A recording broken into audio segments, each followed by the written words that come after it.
Have you ever done calculus while running, or any kind of math problem really? I didn't think so. And there's a reason why. Under stress, our brain does not perform on the same levels. I'm walking up this hill today, speaking to you, sharing concepts of divorce, and there is a key reason why it's a little challenging. My body's under stress. This is exactly why we don't do math when we go running. Maybe there's an elite few that do. I know I don't. I'd be interested to hear if you do in the comments below. And our brains work in that limited capacity when we're under stress. We do not fully function in the same process when we're in that stress zone. After marriage, we forget that we're under stress. We often find ourselves making unfavorable choices. And the intention of today's video is to give you some insight and some tips on those choices and those thought processes and awareness of the stress that you're in through divorce. So you can make better decisions, and if you're making bad decisions, you can correct them. You can change your mind. You can change your perspective, or better yet, you can just change your choices. It's incredible what some small changes in choices, asking yourself, does this serve me, can really do for you. So, we have accepted the fact that in divorce, we're under stress. And that's a good thing. We now know where to start.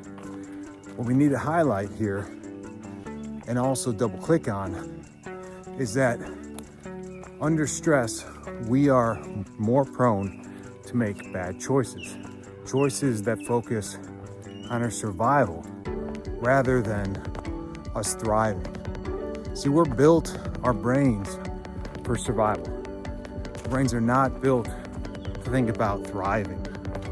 So, if we can accept that fact, acknowledge it, and move forward, we can put ourselves in a place of power and a unique position, because most of the people in the world see themselves in a survival mode, see themselves as the world doesn't have enough resources, that there just isn't the ample opportunity for them. But the more that you pay attention to these videos, will teach you about the abundance that surrounds us, the abundance that surrounds you, and how to find it every day. So the decisions that we make in divorce are important because they can put us into a negativity loop. A negativity loop is when we continue to think about the bad things, the unfortunate things in our lives, rather than the positive things, the beneficial things in our life. And we stop thinking about the big picture. We get hyper-focused and loop on the small picture, the things we can't control. The faster we realize the things that we're concerned about are in this negativity loop, the faster we can release, let go, and move forward.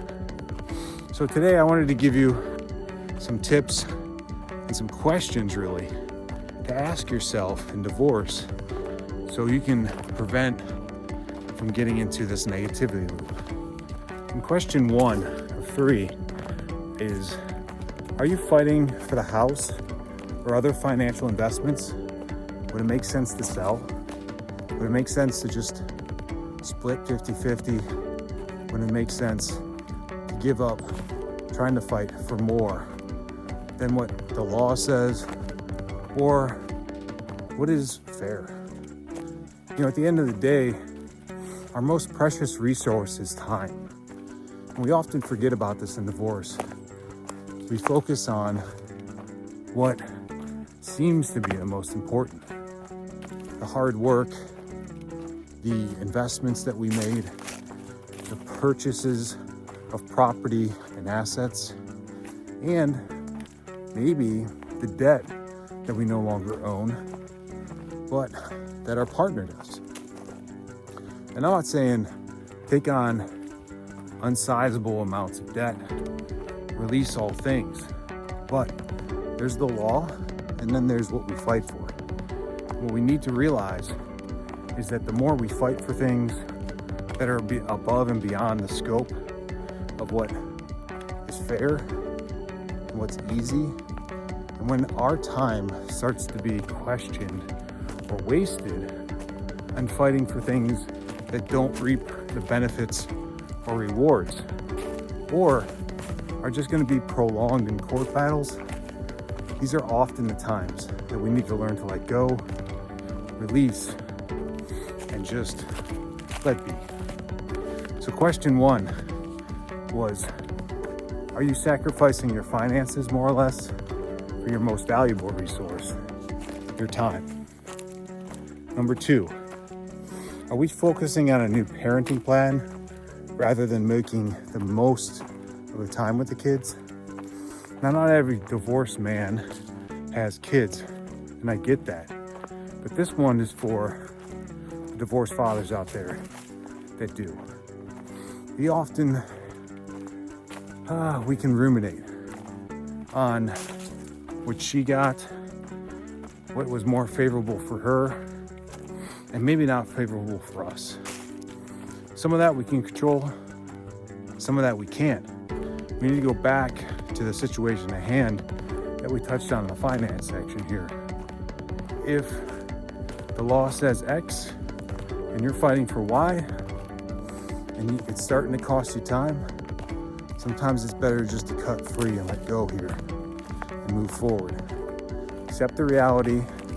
This may not feel fair.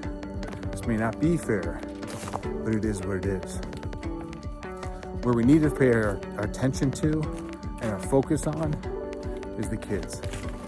That's the relationship that matters. I've seen divorces pulled out for years. And in the process, the kids become confused.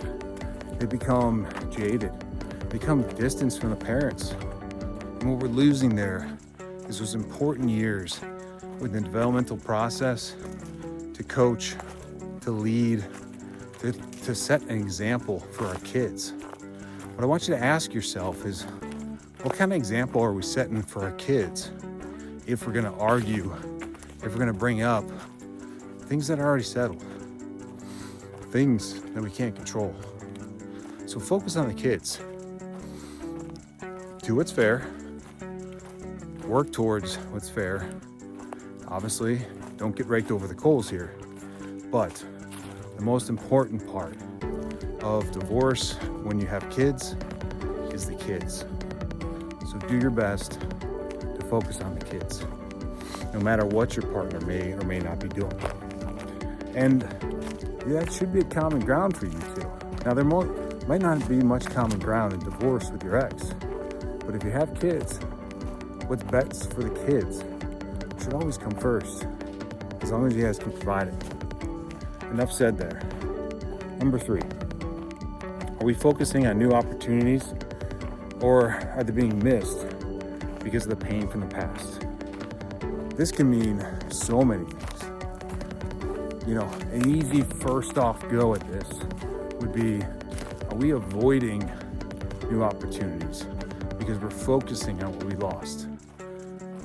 So there's 5 phases to grieving, and denial is a strong one that men often get focused in. They get locked into the thought process that what they lost is more important to them, the opportunities that are in the future that surround them, that are present around them. And that's a sad state to be. Again, there's a common theme in this video today. Our most precious resource is our time. Tomorrow is not a guarantee. Yesterday is in the past. The only moment that we have, that we truly have, is this one right here. So how are you spending it? Are you focusing on the loss? Are you focusing on what you could lose, what you did lose? Or are you focusing on the opportunities that surround you? An amazing hike out in the woods, reconnection with family and friends, those new opportunities that put you in new places and bring happiness and joy back into your life. So ask yourself, am I focusing on the past and what was lost, or in the future and what will be potentially lost? Or am I looking at the opportunities and the abundance that surrounds me? You know, there is a massive amount of abundance that surrounds us in divorce. And look, you're gonna need to grieve through this process. It's gonna be a roller coaster. I'm not telling you that it's gonna be easy, brother. What I am telling you is we have to be aware of the grieving process. We have to walk through that process. And the bigger, more awareness that we have on the process of grief, which check out the other videos I have on the grief process and the 5 stages. The faster we get through those stages of grief, and typically it starts with the understanding process, the faster you can heal, recover, and rebuild.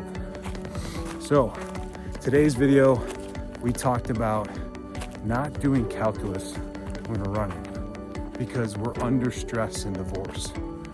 We have to accept the stress that we're in. We have to move forward accordingly. It's best with our values, with what's fair, and our most precious resource, that is time. Understanding these barriers we put up to divorce is often our first step. We got to choose to see the bigger picture because that helps us move forward and grow rather than staying stuck.